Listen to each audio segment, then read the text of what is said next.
Hello, good evening. Welcome to News Hour on GBC24. My name is Gifty G. And I am Shelley and Robert Fimpo-Manso is our signer for tonight. Now the headlines.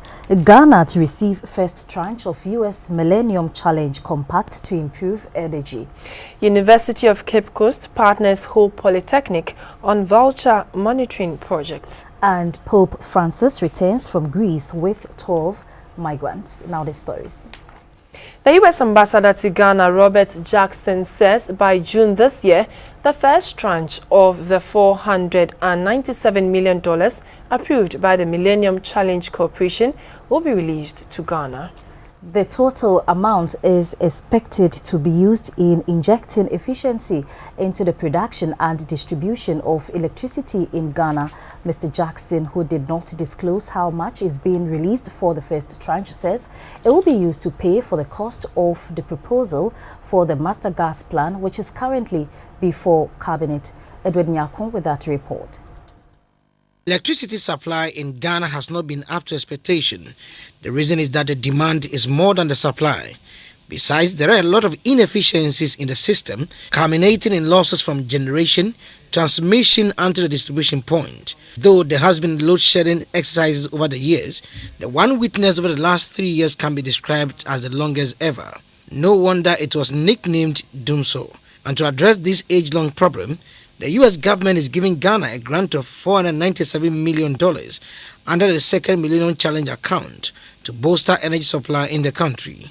It is 2 years now since the agreement was signed, and the U.S. Ambassador to Ghana, Robert Jackson, says all is set to release the funds for the initial works to begin. We are in the process of working with the government to finalize the conditions precedent. We're all agreed on the conditions, but some of the outstanding issues remain. Approval of a gas master plan by Cabinet and the release of a request for proposals on management of ECG, and I think we're very close on both of those things, and so I'm hopeful within approximately 60 days that we'll actually begin dispersing funding for that and help to ensure a more reliable electricity supply. He emphasized that the focus of the assistance is to increase production and also ensure that there is efficiency in the distribution of power. Having a reliable electricity supply is absolutely essential to the industrialization of this country, and so I think we're all agreed that this is a great and timely investment. In January this year, the Millennium Development Authority announced that a total of 33 private companies have expressed interest in the Electricity Company of Ghana, ECG, under the Private Sector Participation PSP. Under the move, government will enter into a contract with a private sector partner who would have exclusive right to operate, maintain and invest in ECG for a stated number of years beginning January 2017. But critics say the involvement of the private sector in the management of ECG will make the cost of electricity very expensive. Edward Nyakon, reporting for GBC24. The Minister for Trade and Industry, Ecos Pio Gabra, has again encouraged the unemployed youth in the country, including graduates, to grasp opportunities available in agribusiness. He assured them of government support in that regard. The minister was speaking during a tour of the Bunafu region. The tour was for him to acquaint himself with developments under the Rural Enterprise Program, which seeks to create jobs and wealth in Ghana's rural areas. The Minister for Trade and Industry and his team were accompanied by officials of the Rural Enterprise Program rep. The first day of his 3-day tour took him to the Tano North and South districts. Mr. Spio Gabra and his entourage visited a number of business ventures started by beneficiaries of the rep. They included poultry farmers, carpentry shops, palm oil and cassava processing companies, as well as a fish farm. The Trade Minister also visited the Rural Technology Facility RTF, which manufactures various agro-processing machines. Here, the youth are given hands-on training. He was also at the Bichim Light Industrial Area to interact with artisans. One of the poultry farmers the minister interacted with was a young psychology graduate from the University of Ghana, Kwame Frimpong. The minister praised him and urged graduates looking for white-collar jobs to take a cue from him. Mr. Kwame Frimpong shared his success story with the minister. The Babontin, Mintiminto Assassin, Nasumamo, a Japadi plot Kakamo, and a magic half. And I'm soon starting projects. I say, we won't go 2,000 in the same room. As I say, on my sassy or moto, Massaso up an impa Makuma Kunum, I'm also meet your mocha. Into a Jumadia. So I just saw them Sabia Jumaswa, a beb. Other outstanding ventures the minister saw were fish farming project in Tano North and the Nana Paul farms at Duyayamkwanta. The farmer Paul Chemem took the minister round his ponds, which have over 5,000 catfish and tilapia. The minister's next port of call was the Pechim District Cocoa Station. He toured a nursery which is one of about 5 in the district, which is developing 2 million cocoa seedlings. Madame Lucy Mensah is into processing of gari and palm oil. She started alone but has now employed 20 people. Speaking to GBC24, Mr. Spiogabra underscored the role of the private sector in job creation. So this is really what we are saying to most young men and middle-aged men and women all across the country, that there is a future in agriculture in Ghana and in agri-processing. Bono Ahafo is one of the few regions in Ghana very conducive for agriculture. Again, you're still watching News Hour on GBC24.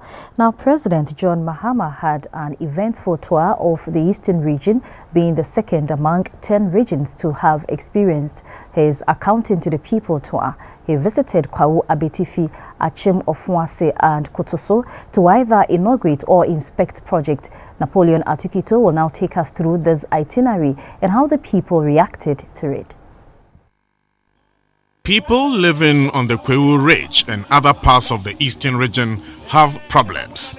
Their issues are related to non-existence of basic social amenities. Their roads are bad. Water hardly flows through their taps. Existing health facilities are woefully inadequate for the population. The activities of nomadic herdsmen and their cattle also pose a threat to lives and property in the region.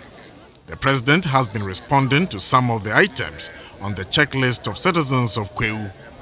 The present interventions in the area by the government are obviously a novelty. During his Accounting to the People tour of the region, President John Mahama inspected a district hospital currently under construction at Kwawu Abetifi. It is similar to one at Dodowa, which the president recently inaugurated.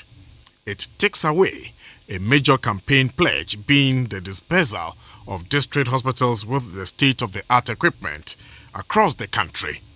In the case of Kwawu, all 3 medical establishments in the area are owned by religious groups. Thus, the one government is constructing now at Abetifi will be the first ever to be provided by the state. Say hospital yejina na saase so nei eno ne ne edikan wakwa mu ha aban ena osiama yen na enyo bia ese ye President John Dramani Mahama. I was at district bia enya ayarisabia echese eye fully equipped se na be ya nipa na pomudino ebeko enenim. The perennial water shortages at Kwawu will be drastically reduced upon the completion of a water project at Kotoso. The president inspected the point where water is being sourced and the technology that goes with it. The Mahama administration has been committed to improving the statistics on access to safe drinking water in rural communities. President John Mahama also inspected a road construction project in Birim North and Achimansan districts. The eastern region has some of the country's most arable farmlands. Interestingly, the region has some of the worst roads in the country. At a deba in New Ebirim, a chief Chirichwe Amo urged the government to improve the state of roads in the region. President John Mahama also inaugurated a new administration block for the Achimansa Assembly at Ofuase. The district was created without the facility about a decade ago. Napoleon Atukito for GTV. A former First Lady, Nana Akunedo Agyeman-Rawlings, has urged students at the tertiary institutions to be bold and fight for a progressive society, irrespective of their political affiliations. Nana Akunedo, who is also the leader of the National Democratic Party, NDP, stressed that without unity of purpose and constructive criticism, Ghana can hardly attain her goals of becoming a fully fledged middle-income country. The 2016 election is barely 5 months away, and the role of students in electing people to the highest office in the country, as well as parliament, cannot be underestimated. Mindful of this, political activities at the various campuses are gradually picking up, with politicians reaching out to the students to sell their messages. The latest to be invited by the students of the University of Ghana is the former First Lady, Nana Akunedo Agyeman-Rawlings. Her talk centered on how to ensure that corruption and other social vices do not become the norm in the body politic of the country. She charged the students to learn about their rights as citizens and also demand accountability from the managers of the economy. Africa has a will, and Ghana also has a will to correct mistakes. If we are allowed to do so, we need to use that will. It's a conscience. I'm calling it a will. Some people will call it a soul. But when you have a conscience and you can see clearly that things are not going right, if you keep quiet, you are as culpable as the person who is committing that crime. Also to interact with the students was high life musician Amanziba Natburu. Amanziba called for peace and added that the peace of the country can be disturbed if there is injustice. It's about time that we act, not with violence. Violence has not given us anything. It has not offered any solution to any of our problems. Now they say we should say challenges, that problems are problems. Let us live as one people. If I don't agree with you, I don't agree with you on principle. It's not because I don't like your nose or you don't like my head. After the speeches, the police band thrilled the students with some high-life performances. The former First Lady could not resist but joined the students to dance.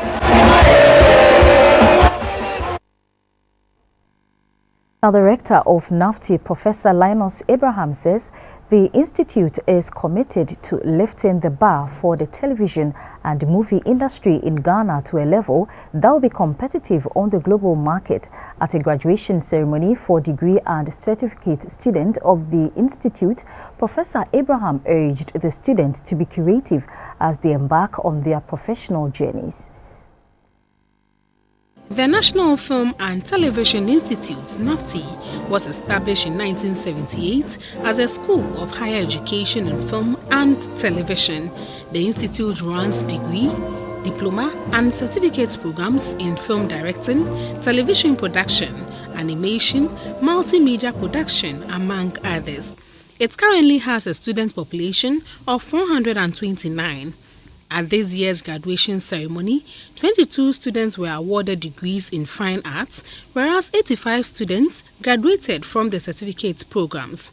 Out of the 22 students who graduated with degrees, 3 graduated with first-class honors, 10 with second-class upper division, and 9 with second-class lower division. No students graduated with third class. The rector of NAFTI, Professor Linus Abraham, said NAFTI has been awarded a one-time grant of about 1.3 million Ghana cedis to undertake various expansion projects. He urged the graduating students to strive for excellence in their chosen careers.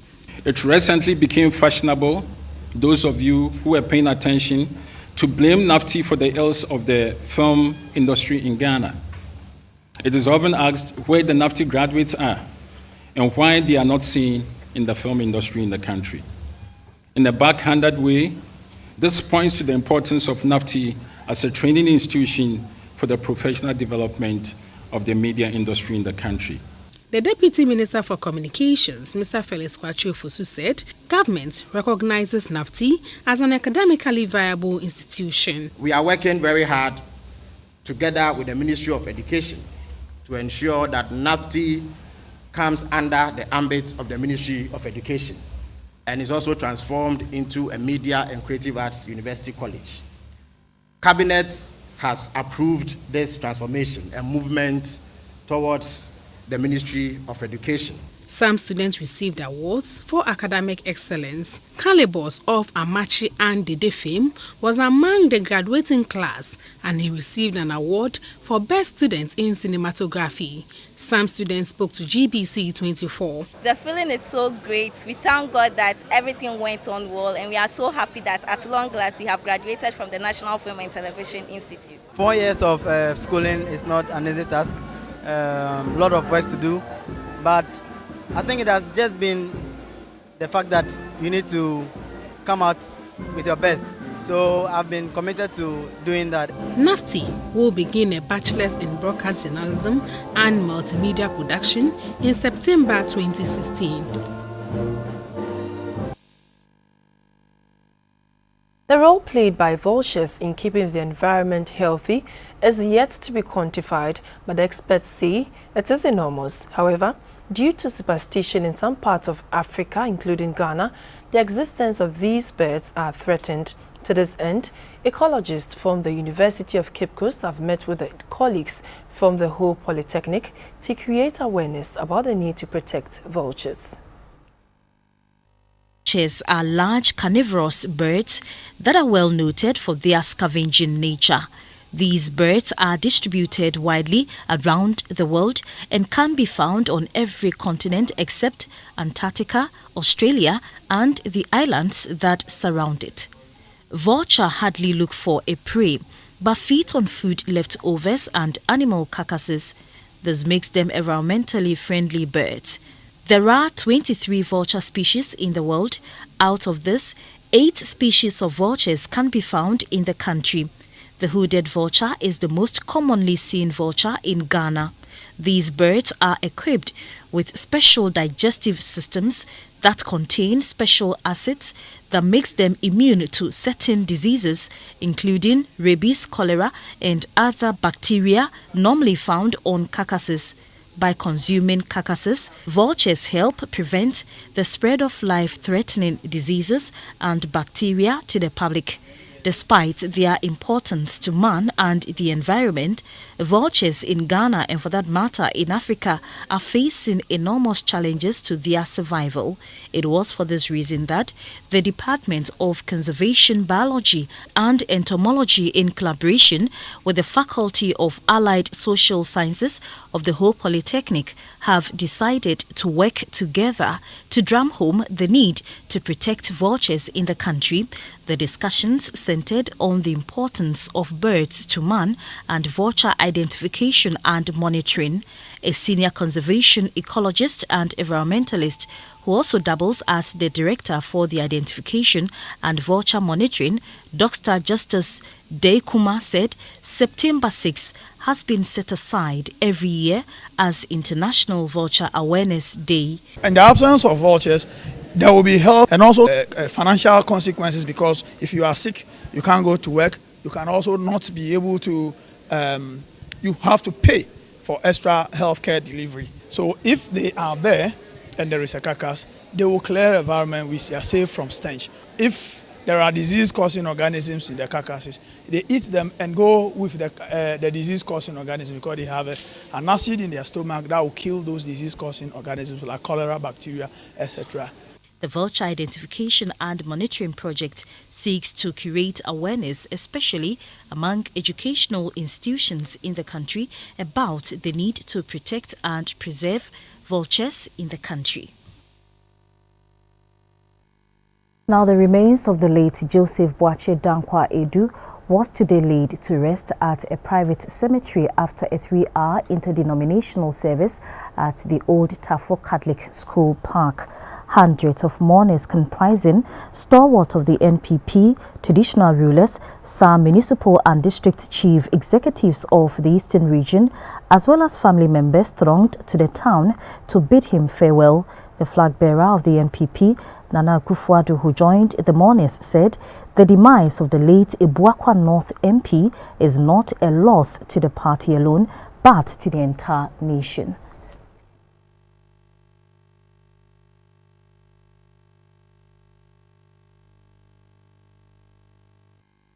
We take a break, and when we come back, business will be next. Please stay.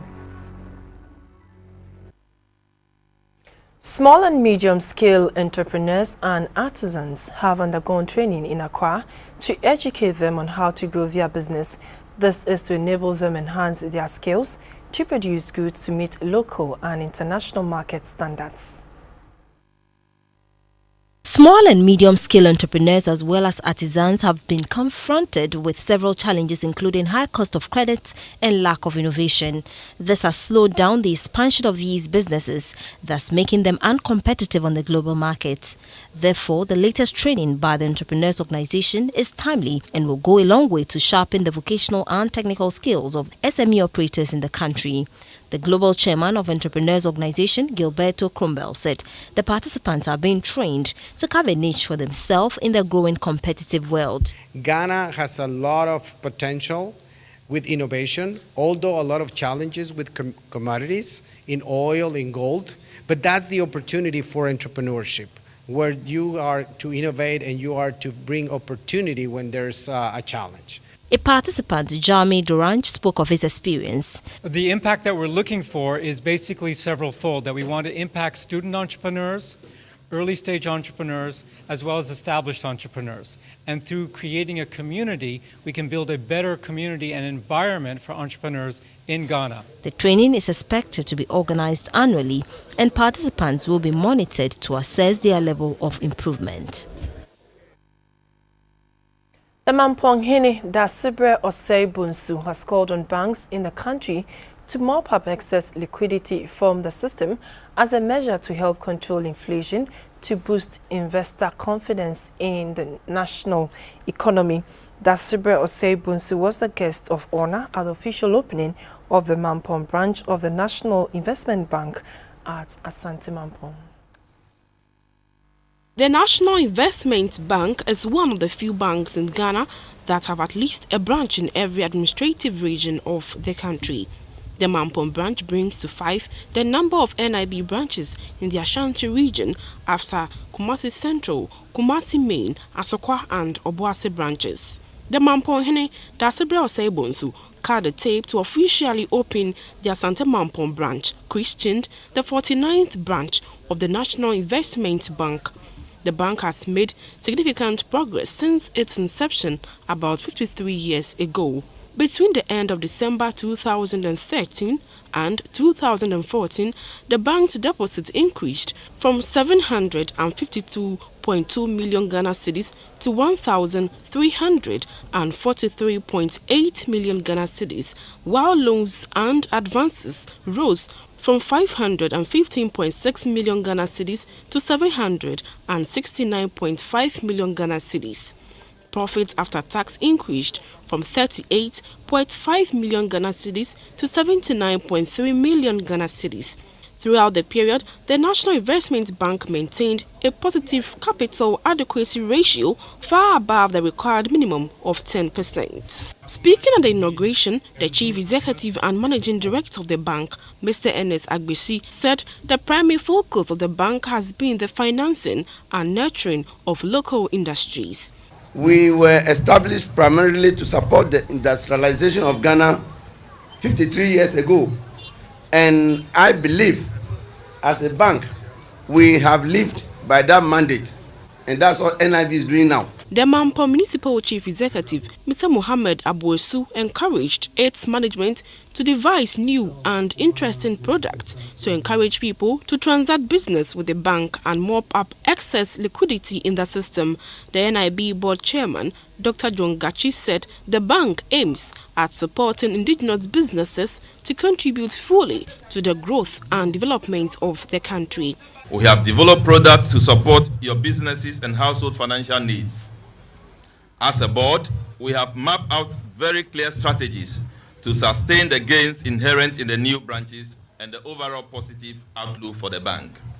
The Mamponhene Dasibro Sebunsu, who was a guest of honor, commended the National Investment Bank for consolidating its foothold in the Ghanaian banking industry. He hoped that the Mampong branch would become one of the best performing branches in Ghana. The Still News Hour on GBC24. Up next is My Journey.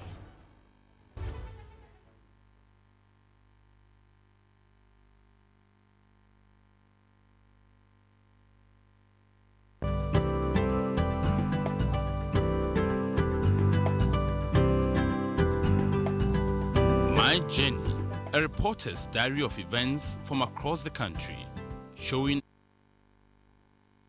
Welcome back. Time to bring you My Journey. And auto rickshaws, which used to be peculiar to some parts of Asia, are now popular in Wa, the Upper West regional capital. As it turns out, the residents of Wa have started to use tricycles, also known as Mahama Kambu, for public transport.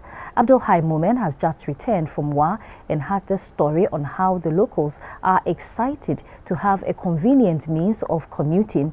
Road safety officials are, however, concerned about the safety of people who ride these tricycles.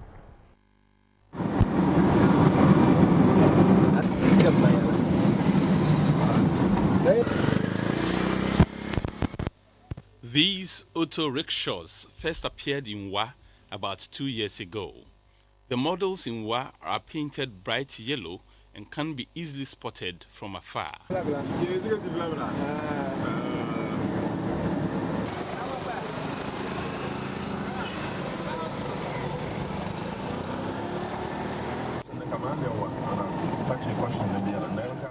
Isahaku starts his day every morning by getting onto his motorized vehicle, picking up passengers in the streets. His vehicle isn't the typical minibus known as a trotro, a taxi, or one of the thousands of motorcycles that quickly and easily maneuver its way in traffic. Isahaku's transport has 3 wheels and is characterized by its big yellow covering. Isahaku drives what has become known in Wa as Mahama Kambu.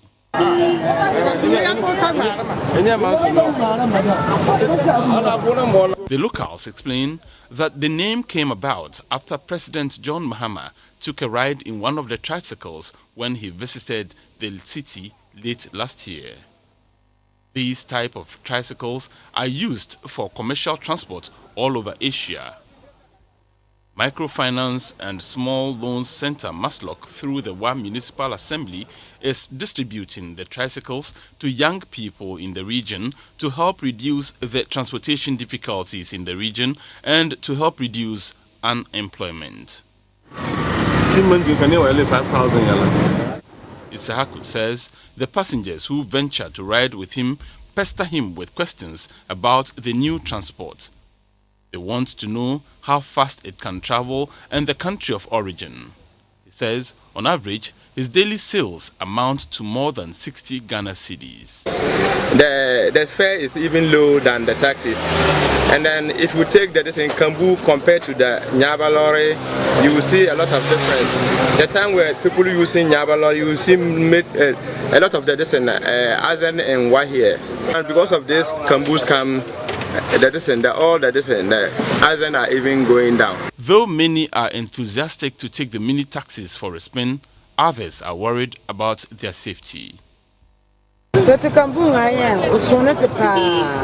the introduction of the Mahama Kambu in Wa, life has become much easier.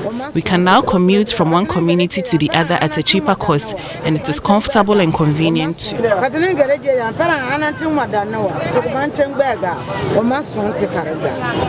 Road safety officials say they have had a hard time controlling some of the operators of the tricycles. As I compare this vehicle, these yellow vehicles with Inyaba lorry and the kind of motor, the motor bicycle in this town, I can see the problem for the problems. Some of the problems are compounded, and we are still facing some problems in this town. So we are praying that maybe when we tell them at time the way they park is no good, it can cause accidents in the town. But when we tell them, some of them today accept they are wrong. Some of them when we tell them anything, they don't accept they are wrong. Not long ago, the tricycles with open backers, which were illegally used for transporting passengers, killed tens of people in the region almost on a daily basis. The one municipal chief executive, Isaac Nuhu Putiaha, says the introduction of the Mahama Kambu has not only reduced unemployment in the town, but has also led to a reduction in the accident rate. Issues of jobs are a problem. We have one rainy season, so during the dry season, the young people have nothing doing. And once they don't have anything doing, all they need to do is to engage in criminal activities. With the introduction of these vehicles, the crime wave in the municipality has reduced. And of course, those who are also engaged under the program will now have something to go and give to their family for livelihood to be enhanced. So from the household level to criminal fighting of crime in the municipality, we can see that the vehicles have improved and have brought a lot of good in the municipality. With the introduction of this new means of transport in other places, taxi drivers were up in arms against the operators of the Mahama Kambu. But the MCE says all their differences have been resolved. In fact, there is a seeming tension between the two, but we've been able to manage it. We met the leaders of the two and we've spoken to them. What the taxi drivers were doing was that they were always found at their location, their stations. They don't move around. So you have to struggle to get to their location to engage them. But when the Your Mama Can Do trucks came in, they are moving around everywhere. So instead of somebody moving about a kilometer to go and engage the service of a taxi driver, the person gets the yellow trucks moving, and that has made it difficult for the taxi drivers to now compete. So what we spoke to them is that they should also go out there and compete with what the yellow trucks are doing. So now you can see the taxi drivers also moving around. For now, the tricycles are providing the people of Wa with a cheaper and more convenient means of transportation. Abdulhai Mumin, GBC24, Wa. And that was my journey. Coming up is the international stories.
Welcome back in entertainment. The first recipient of the Osajifo Kwame Nkrumah African Genius Awards for Drama in 2014, Professor Martin Ochre Owusu, has been honored at a program in Accra. The event, organized by the Board of Governors of the Osajifo Kwame Nkrumah African Genius Awards, is aimed at honoring and celebrating the recipient of the prestigious awards in 2014. The Osajifo Kwame Nkrumah African Genius Awards is a platform to celebrate African geniuses. It's a biennial scheme to recognize the contribution of creative geniuses in art and culture, governance, science, technology and innovation, engineering, architecture and medicine. Professor Martin Ochre Owusu, who is a playwright, director and a theatre scholar, was among 17 persons who received awards under the scheme in December 2014. Professor Martin Owusu was honored for his outstanding contribution to the theatre and drama in Ghana. The post-award event is also organized to enable the public interact with and share in the honor of the recipient. In an interview, Professor Martin Owusu said the event is a clear recognition of his contribution to the growth of the performing arts in Ghana. It's an award based upon many years of observation by different people who have touched my life or whose lives I have touched. And so I value it immensely. Samples of the professor's works were put on display to show his artistic versatility. The samples included books he has written and a video of some of his movies. Your name, Maria? Esther Wilson, sir. Yes. I shall inform the DC that you are here present. A stage performance of his play, Story Anansi Told, thrilled the audience. I am the king, and I am entitled to 72 wives. If she doesn't like it, she can go away. Will you be my wife? No! She will not be your wife!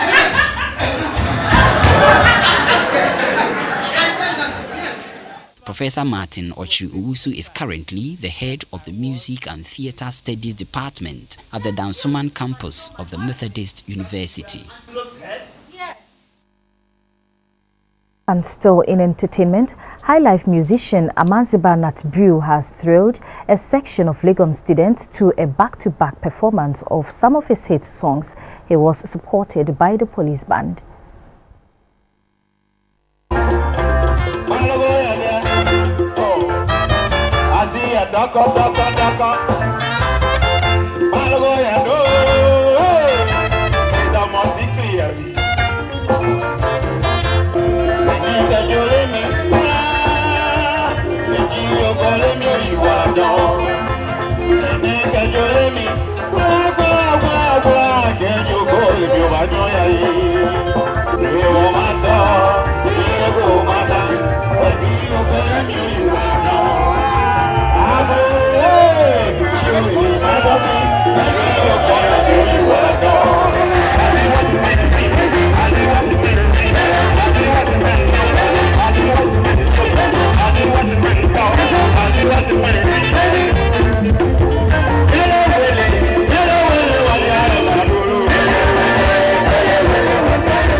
Well, coming up is the weather report.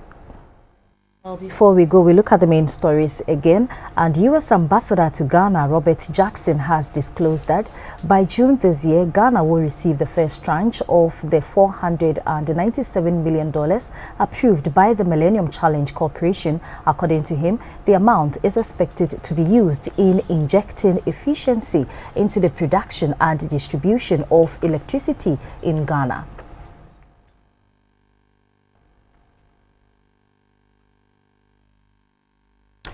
The University of Cape Coast is to partner Hope Polytechnic on a vulture monitoring project. This is because of the invaluable role vultures play in keeping the environment healthy, the extent of which is yet to be quantified.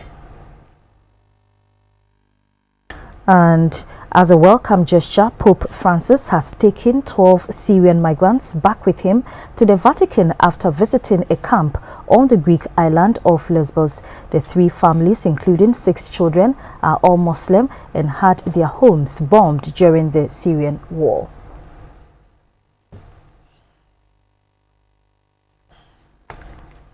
Thank you for watching news on GBC24 and GTV. We'll bring you this week at 10:30 Tuesday.